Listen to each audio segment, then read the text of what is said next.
Bom dia a todos, que possamos hoje, nesta manhã, trazer as melhores vibrações para os nossos lares, advindas aqui da nossa casa, tão querida Rita de Cássia.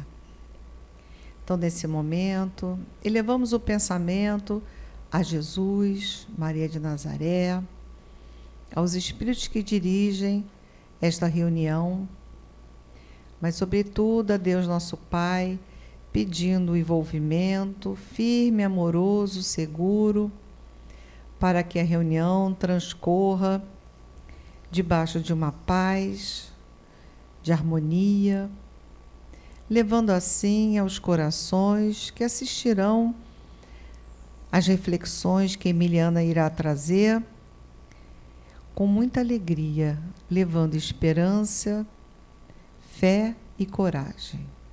Então, nesse momento, envolvendo a Emiliana nas vibrações amorosas, já aqui envoltas que estamos nelas, é que pedimos autorização a esses espíritos amorosos, mas, sobretudo, a Deus nosso Pai, para iniciarmos a reunião desta manhã.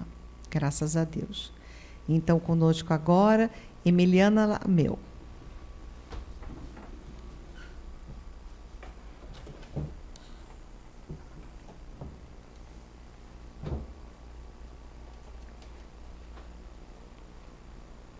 Então, bom dia a todos.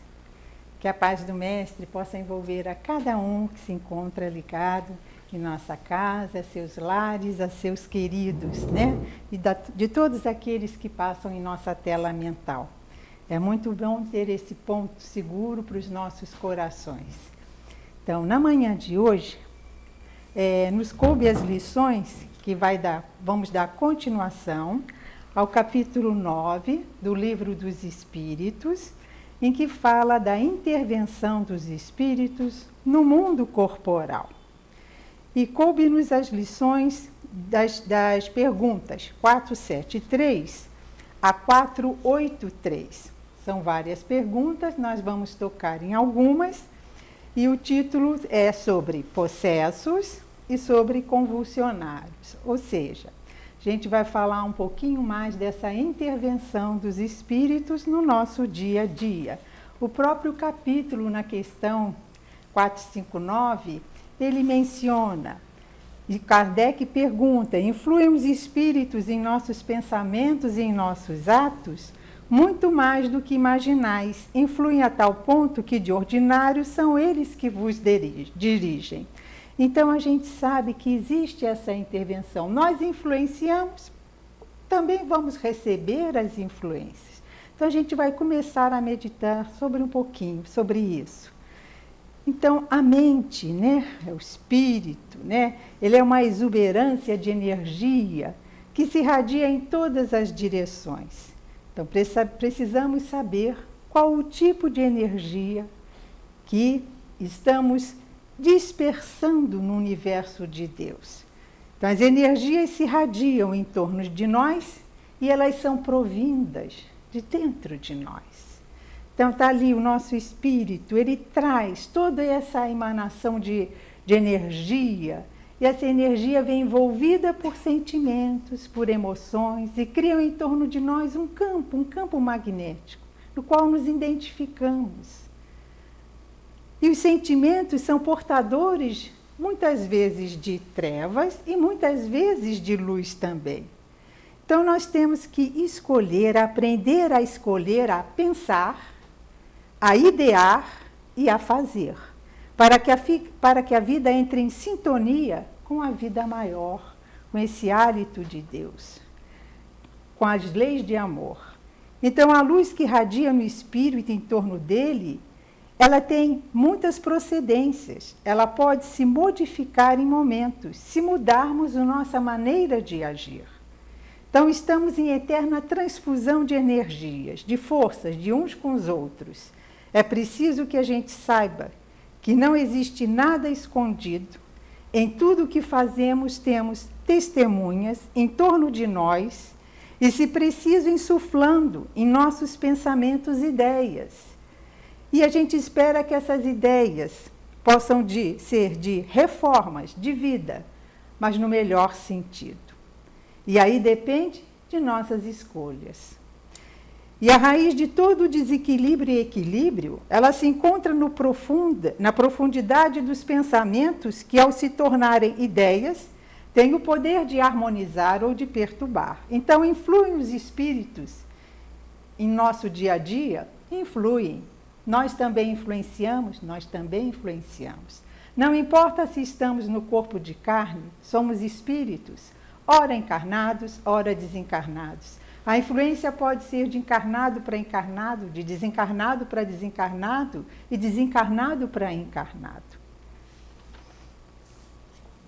E a gente vê que na vida, né, nós fazemos assim, com quem andas? Nós fazemos escolhas, nós nos reunimos com aqueles que têm os mesmos gostos, que têm alguma coisa em comum com a nossa pessoa. Basta a gente analisar a nossa vida, porque as vidas que nos cercam são muito iguais, às vezes, no contexto dos nossos sentimentos. São escolhas que a gente faz. Mas o efeito de sugestões se processa todos os dias em nossa caminhada. A gente, às vezes, não está num dia muito bom e, de repente, a gente pega de surpresa numa situação e a gente se viu, né, inspirado de uma maneira não muito boa, e ao falar, às vezes, uma palavra que saiu de uma maneira mais ríspida, fazer um comentário que, às vezes, tem até um tom de maledicência. Por quê? Estávamos invigilantes e fomos influenciados, os nossos sentimentos naquele dia não estavam muito bacanas. Então, basta prestar atenção no correr dos fatos. Aqueles que têm simpatia por nós, estabelece uma corrente de influência entre os dois corações, e a verdade é que ninguém influencia sem ser influenciado. Então, entre nós, encarnados e desencarnados, existe uma corrente de influência que se interligam a todos nós, a todos os pensamentos. São mesclas de todas as criaturas. Então, cabe a nós também decodificarmos que tipo de pensamento estão nos chegando, não importando se esses pensamentos são nossos ou não, mas se eles se chegaram e eu agasalho esses pensamentos, então é sinal que eles já fazem parte também. E aí, nas decisões que temos que tomar, vamos analisar. Às vezes não sabemos isso ou aquilo. Os espíritos nos orientam. Pare, pense e veja a melhor solução, não só para ti, mas para o outro. Então é por aí que a gente tem que caminhar. Porque pensamentos de todas as tonalidades, eles se chegam junto a nós. E cabe a nós decifrar, codificar, ter o bom senso de optarmos pelo melhor. E Manuel Filomeno de Miranda, ele diz então que a gente vai tocar justamente nesse assunto sobre a obsessão. Ela é epidêmica e ela é contagiosa. Porque os pensamentos desequilibrados, eles contagiam, sendo muito mais fácil entrar numa faixa obsessiva que às vezes vem de maneira muito sutil até chegar aos casos mais dolorosos, mais sérios. E a gente entra nessa faixa e permite que essa frequência vibratória seja sintonizada com a frequência daquele que tem a mesma afinidade.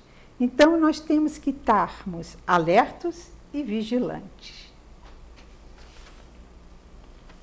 E esse conteúdo dessa lição, nos dias de hoje, ele está sendo muito importante para todos nós, porque a gente tem visto muitos casos de desarmonias psíquicas e espirituais, e muitas vezes nós também nos desarmonizamos, né?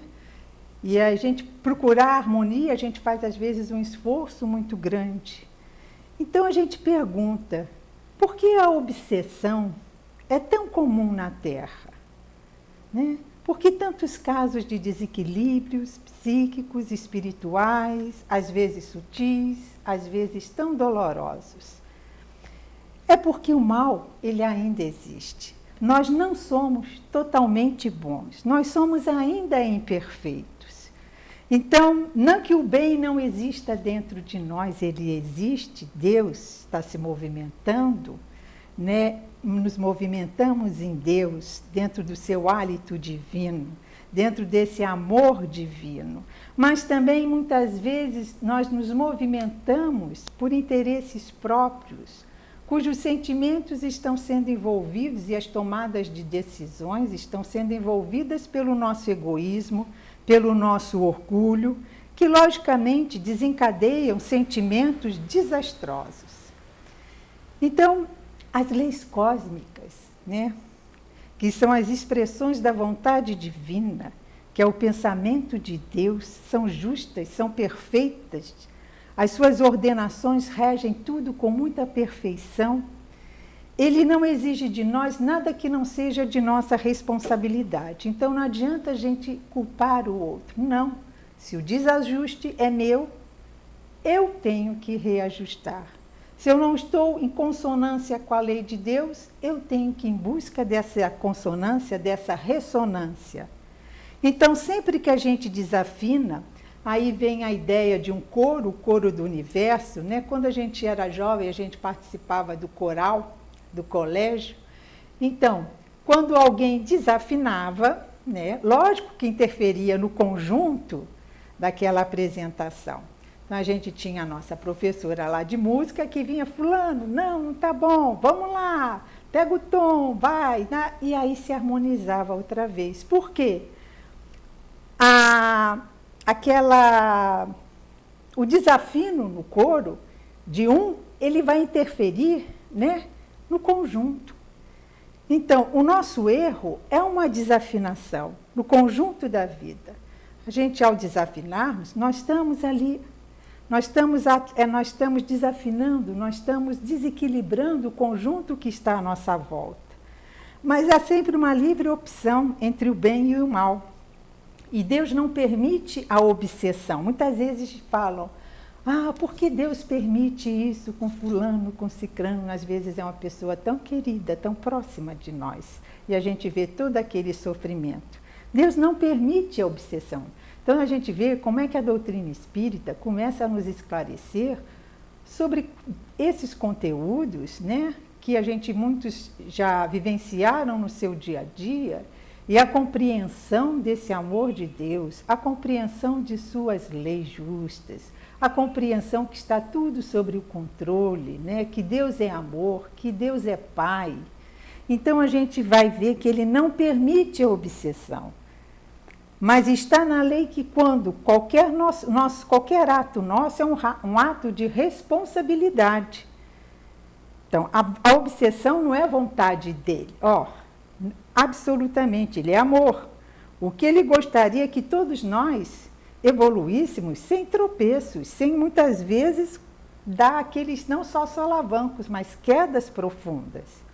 E enquanto cometermos erros na vida, a lei virá nos corrigir. É difícil a gente entender isso, né, nesses processos.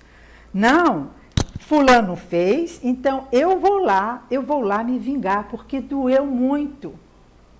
Assim é o nosso pensamento, né? Os problemas foram criados no âmbito da lei, então o reajuste vai ser com a lei, porque a lei é impessoal.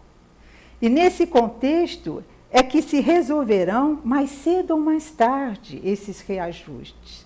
Não é necessário a vítima assumir pessoalmente a vingança a fim de cobrar, que a rigor não é contra si, mas foi sobretudo contra a lei que foi desrespeitada, a lei de amor, a lei de equilíbrio que rege o universo. Então a lei saberá promover tais reajustes. Eu desarmonizei o todo. Eu preciso harmonizar. E se a minha influência pessoal, muitas vezes, ela é desnecessária, porque a lei vai dar oportunidade para esse reajuste. Então, a minha interferência pessoal, ela é desnecessária e desastrosa, porque ninguém diz que se hoje eu me considero uma vítima de alguém, ninguém me diz que lá atrás eu também não fui aquele algoz, seja daquele, de outro. São processos que passamos em nossas vivências, dentro do erro e do acerto. Então, não cabe a nós julgarmos. Lógico, revide nos envolve em compromissos que estavam sendo alijados de nossos ombros. Então, daí Jesus falar do perdão. Daí a gente, quando conseguirmos nos voltar para o bem e aprendermos a perdoar no sentido de compreender as limitações do outro, que é igual às nossas, somos todos iguais.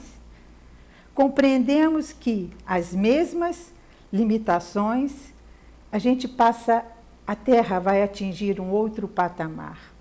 Na Terra não haverá mais as obsessões.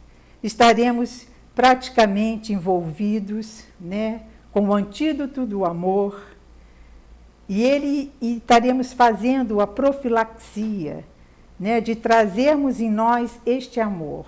E a gente tem uma herança preciosa, que é o Evangelho, essa herança que Jesus nos trouxe. Então, nos guiemos pelo Evangelho. Poxa, o que Jesus faria nessa situação? E ele fez. E entender que o obsessor, aquele que a gente diz que nos persegue, o obsessor não é para o obsidiado um inimigo pérfido, do qual é necessário me livrar o mais rápido possível, mas é o amigo que eu não consegui conquistar, o companheiro evolutivo momentaneamente de julgado adversário, mas por alguma razão que é preciso conhecer e muitas vezes desconhecemos, porque faz parte do nosso passado, a criatura se alienou na dor. Então são dois a sofrerem, nós e eles. Então, nesse livro, Com Quem Tu Andas, né, as passagens são conjunto de perguntas e respostas justamente sobre obsessão e desobsessão, comentários de Dr. Hermínio Miranda, de José Andréia dos Santos, de Sueli Caldas Schubert. Numa dessas passagens, eles citam, né, a passagem do Evangelho. O Evangelho nos fala muito de casos de obsessão, e um desses casos conhecidos era aquele homem que era mudo. Ele foi trazido até ao Mestre, até ao Cristo, e ele saía e se batia pelo cemitério, não havia nenhuma corrente que o segurasse, ele queimava-se no fogo, ele caía na água, porque ele estava sendo assediado por espíritos adversários. Então, quando se aproxima Jesus está lá no Evangelho, Jesus o curou, Jesus expulsou aquele espírito, aquele adversário. Na realidade, Jesus não expulsou, a palavra não seria bem expulsar. Jesus, com seu magnetismo de amor, com a sua presença, né, ele fez com que aquele adversário se afastasse do companheiro. Porque a sua vibração de amor é tanta que ele não tinha como. Ele se afastou e disse: que tu tens conosco, Jesus de Nazaré? Ele provavelmente, né, ele não tinha como ficar dialogando com o mestre, trocando farpas, vamos dizer assim. Ele se inclina àquela amorosidade. Mas naquele momento, ele não optou por esse amor. Ele saiu, ele deixou o companheiro, mas ele, embora envolvido pelo amor do Cristo, que compreendia que as dores não eram de um só, as dores eram dos dois, ele não optou naquela hora por seguir o Cristo. Então, as curas, muitas vezes, dos casos de obsessão, se apresentam como curas físicas, nos casos mais densos, né? Mas o principal problema é o que levou, né? A causa é uma causa espiritual, é do espírito, né? As motivações, o problema são espirituais. Mas, como Jesus traz nessa sua herança aí do Evangelho, ele diz, vai, não peques mais, para que não te aconteça o pior. Não sairás de lá enquanto não pagares o último centavo. Ele nos alerta, reflete, não faça o pior. Por isso que não adianta a gente revidar. A lei vai tomar conta, porque a lei é de amor. Ela é impessoal, ela não tem privilegiados. Tem o seu tempo que nós, que desafinamos no coro do universo, né? Nós mesmos vamos chegar a um consenso. Nós mesmos vamos ver e vamos nos arrepender. A nossa consciência, ela vai perceber o quanto nós desafinamos e não queremos mais desafinar. Muitas vezes, é como diz, fizemos um buraco na rede magnética do universo e a gente precisa ir lá costurar, ajeitar essa rede para que ela fique outra vez firme. Porque nós encontramos ela perfeita e a gente tem que deixar ela perfeita para aquele irmão de caminhada que está vindo aí atrás de nós, para que ele não caia nesse buraco que fizemos nessa rede.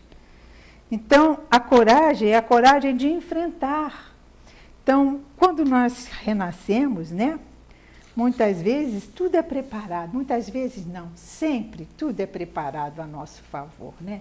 É a família para a qual a gente vai vir. Muitas vezes ali estão antigos comparsas, antigos inimigos, ou aqueles que a gente não conseguiu fazer como amigos, né? E ali está a família, o esposo, o filho, o companheiro, a companheira. Então, quando alguma falta é discutida, e muitas vezes ocorre um conflito, e não houve o diálogo, não houve todo esse entendimento de tolerância, de respeito, e que vem causar consequências desastrosas, e aí a gente quer revidar por nossa conta, e aí é desastroso. E aí Jesus diz, concilia-te com teu adversário enquanto estás a caminho, mas a gente não dá importância a isso. E a gente quer fazer justiça com as nossas próprias mãos. E o que acontece? Acontece que muitas vezes a gente fica envolvido nesse buraco que fizemos nessa rede, né? Os nossos queridos caminharam e quando a gente se vê sozinho. E diz, cadê aquele meu querido? Cadê a minha família? E eu tenho que percorrer o caminho de volta. E eu tenho que ver, cadê os meus amores? Os meus amores caminharam. E muitas vezes eles estavam próximos, mas eu não quis ouvir, não quis saber de seus conselhos, e a gente fica para trás. Mas a lei é tão amorosa, e o Pai tão amoroso, que Ele nos traz outras oportunidades, outras oportunidades de conciliação.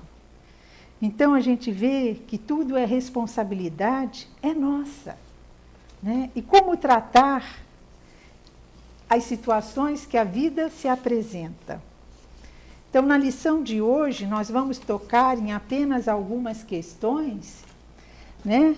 Em que fala justamente quando essa intervenção ela é dolorosa, ela de sutil, porque ela está presente, então a gente vai acolhendo, por isso que a gente tem que estar muito ligado. Que pensamento é esse que está vindo toda hora para mim? No início eu estou acolhendo. Epa, isso não faz parte do meu pensar, do meu agir. Então a gente já corta. A gente entra em contato com a espiritualidade, com esses mentores queridos. Me ajudem, a gente vai em busca. A gente vai em busca de uma boa vibração. A gente vai em busca de se desconectar com esses pensamentos que estão indo e vindo, mas eu posso escolher e eu posso ter a vontade firme de não aceitá-los. Então, muitas vezes, a gente vai se deixando envolver, e a gente entra nesses casos tão tristes. Então, ele fala aqui dos possessos, né? Ora, Kardec pergunta: pode um espírito tomar temporariamente o invólucro corporal de uma pessoa viva, introduzir-se num corpo animado e obrar em lugar do outro que se acha encarnado neste corpo?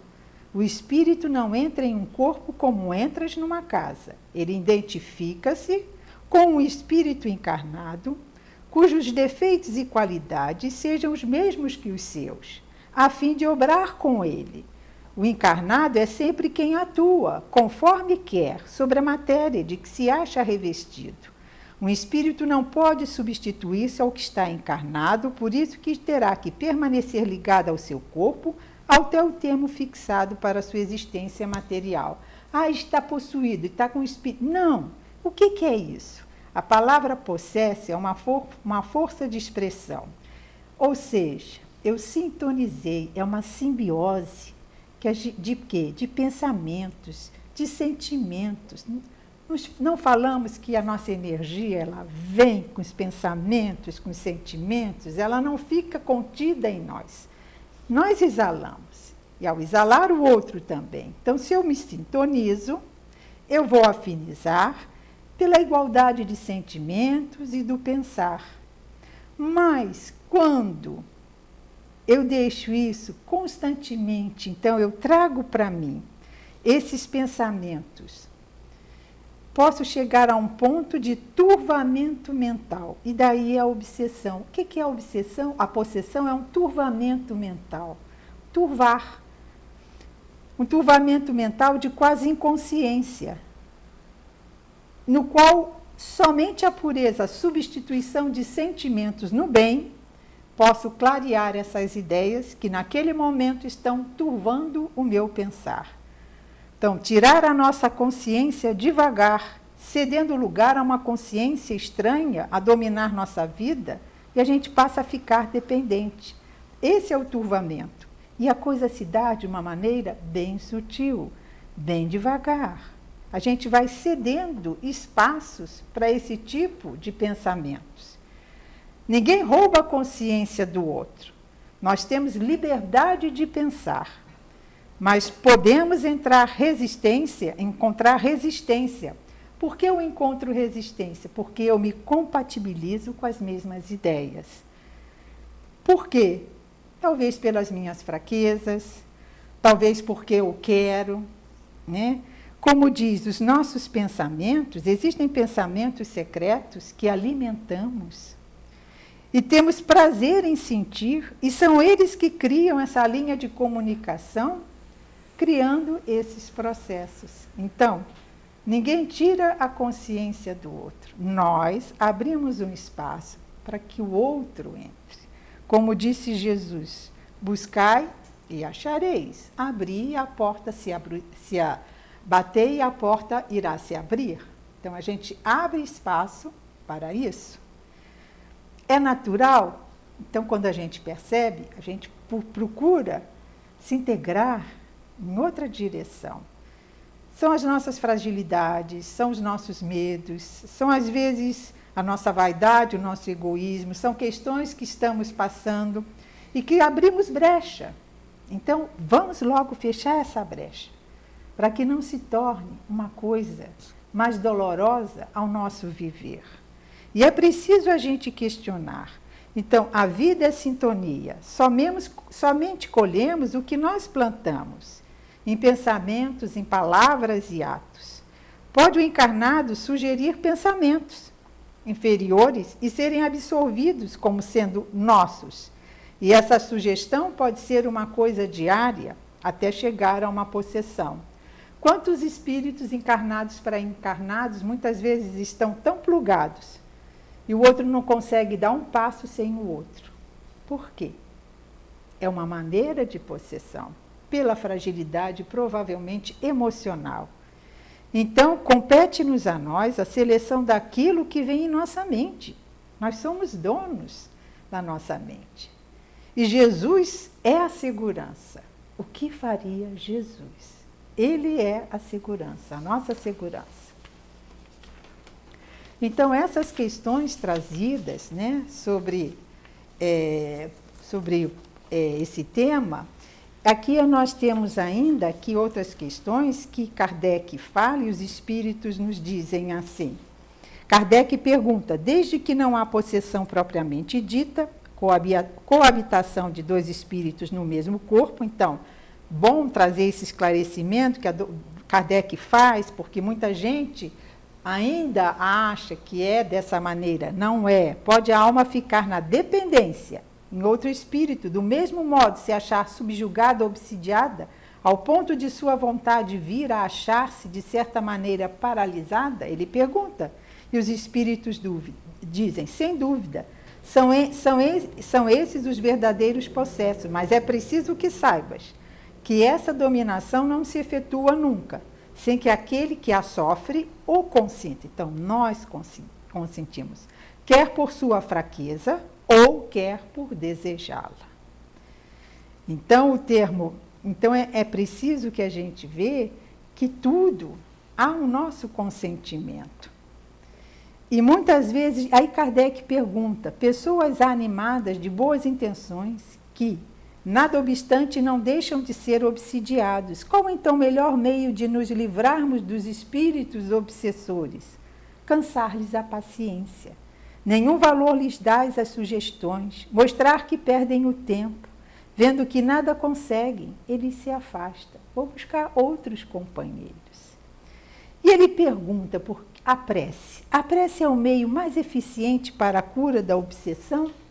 E ele diz, a prece é em tudo um poderoso auxílio, mas crede, não basta que ninguém murmure algumas palavras para que se obtenha o que deseja.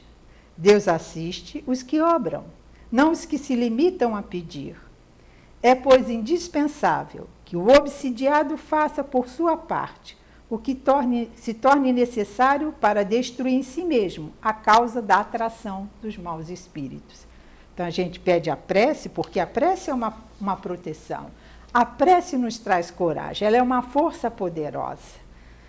Mas a oração mais forte, pela qual nós vamos ser atendidos, é a prece da vida que levamos. Como é que eu levo a minha vida?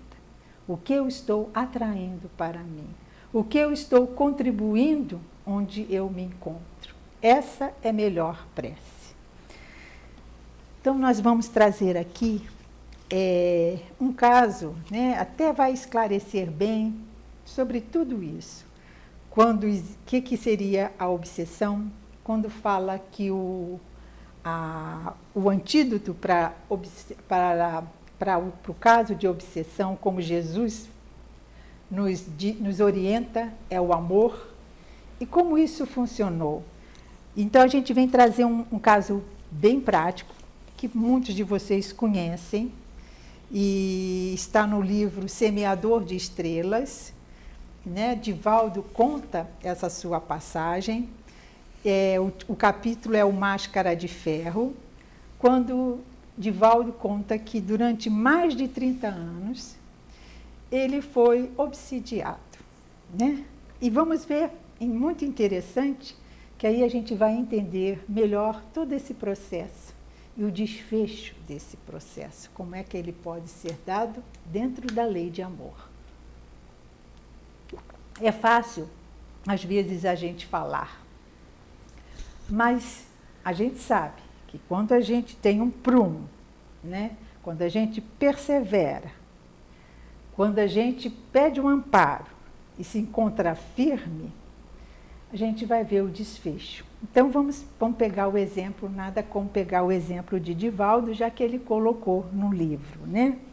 Então, ele diz que até onde ia a sua lembrança, ele sempre, desde rapazinho, ele detectava a presença de uma entidade, um sacerdote romano, respeitável, mas ele tinha um ar adversário contra ele.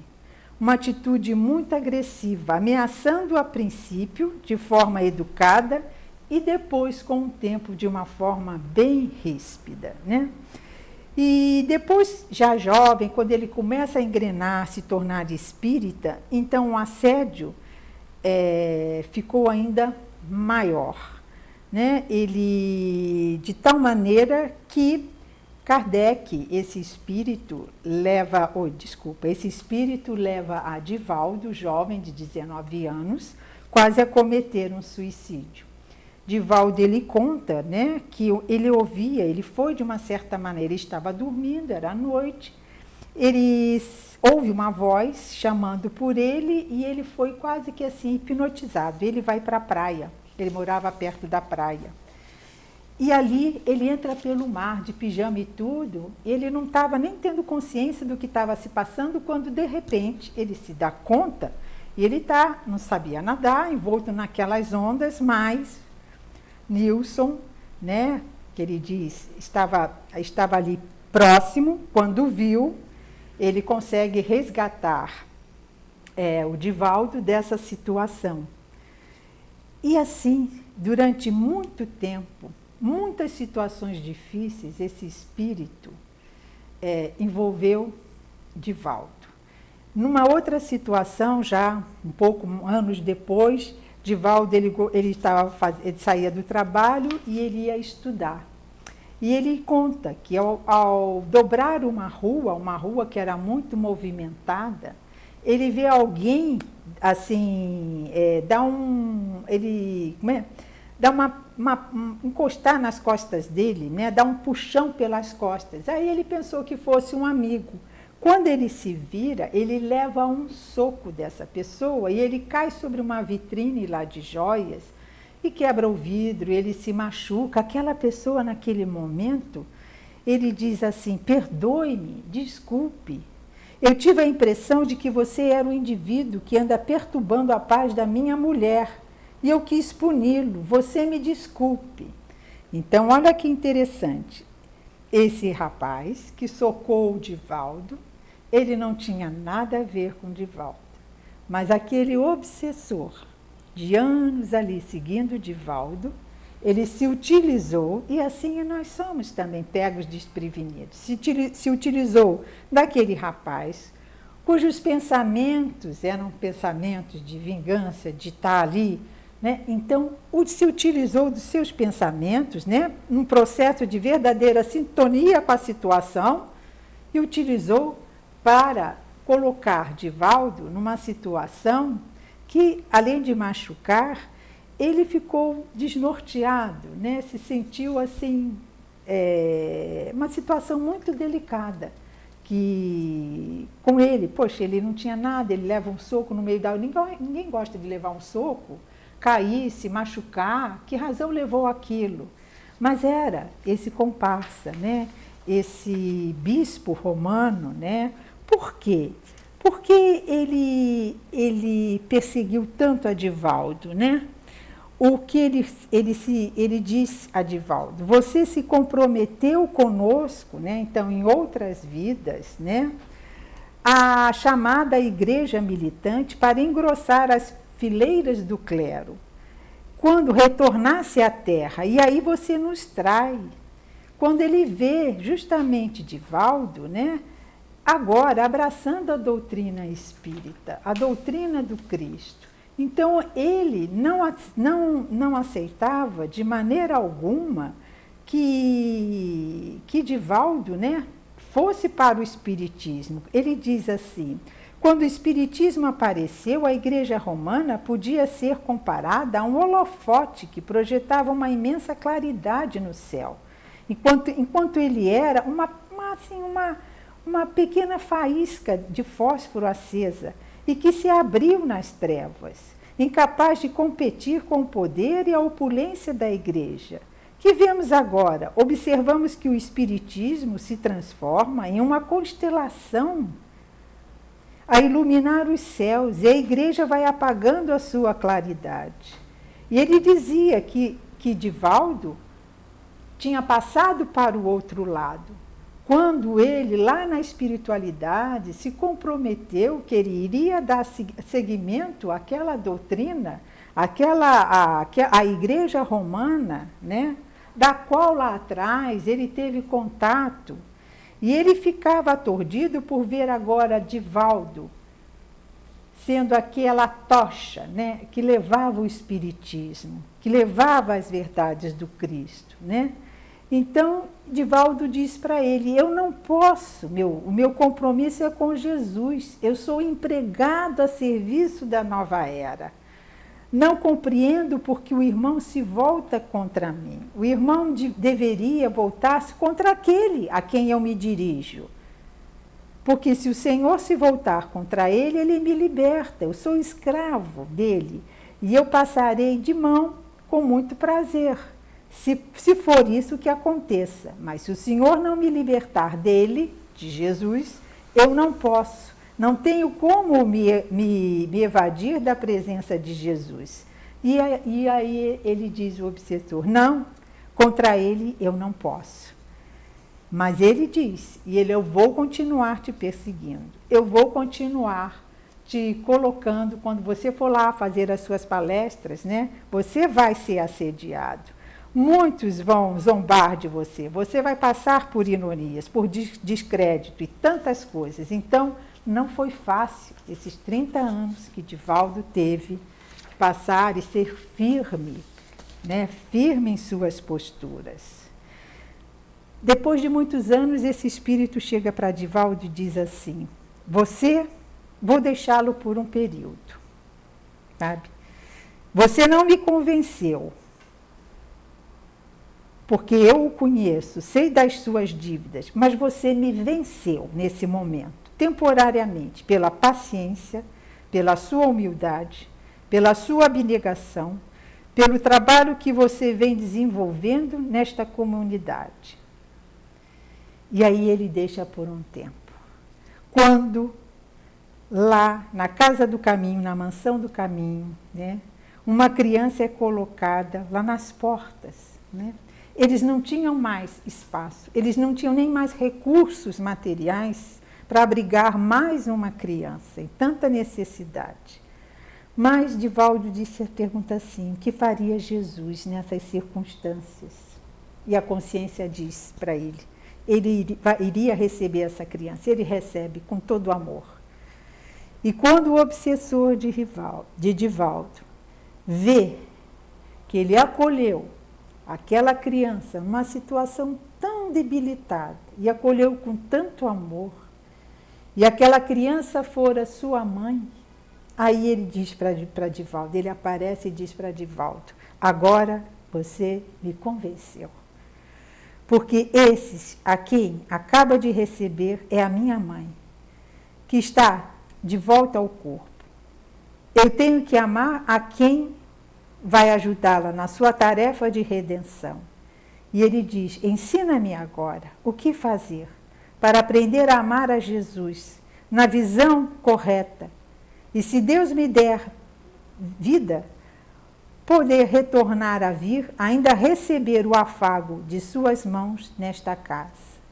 E aí ele diz que esse companheiro, né, que foi de outras caminhadas, que não tinha um entendimento de como seria amar a Jesus, e viu todo o trabalho e a firmeza de Divaldo. Tantas vezes esse espírito colocou em situações tão dolorosas, né? E ele foi firme. Aí a gente se pergunta assim: e por que Joana, né, como sua mentora, como sua guardiã, por que ela não interferiu? A gente se questiona esse tempo todo. Joana, ela não interferiu porque ela sabia, né, que nesse momento, nessa encarnação, Divaldo já estava preparado. Ele tinha que dar conta sozinho dessas questões.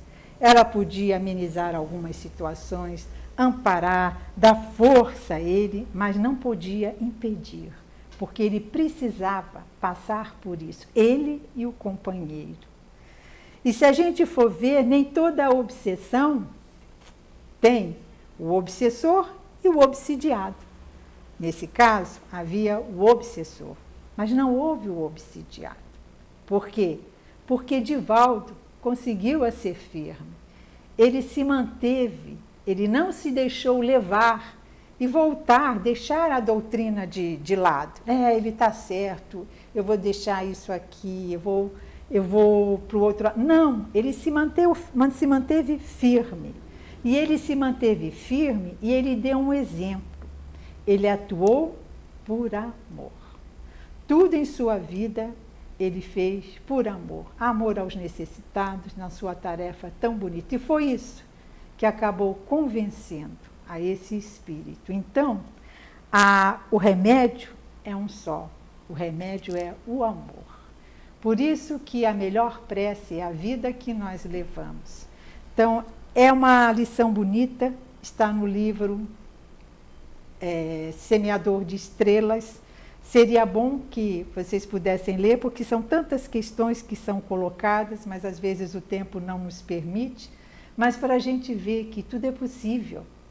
Quando a gente não se conecta, quando a gente não dá sintonia, quando a gente faz os melhores esforços, a gente acaba convencendo pelos exemplos. E a gente faz daquele que se considera inimigo, um amigo que eu não conquistei numa ocasião lá atrás, eu passo a conquistá-lo nessa encarnação ou quem sabe numa próxima. Então que a gente possa ter já com a doutrina espírita, que traz esses conhecimentos, né? Um novo direcionamento, um novo entendimento sobre essas questões, né? Que nós somos responsáveis pelas nossas escolhas. Então sintonizemos com o melhor. Tem dias que não conseguimos, faz parte, mas vamos buscar o equilíbrio, o roteiro de luz, em que a gente possa ir aos poucos, tecendo essa rede que um dia fizemos lá um buraco, mas não vamos deixar que esse buraco se abra mais. Vamos costurando, vamos nos ajudando, vamos nos alinhando com a lei de amor, com as orientações do Mestre Jesus. Então, amigos, nessas lições tão preciosas, que a gente possa refletir e levar conosco, que Jesus está junto de nós. Ele nos deixou a sua herança, é o Evangelho, é esse roteiro de luz, que possamos nos guiar por ele. Obrigado pela atenção, uma boa manhã, uma boa semana a todos.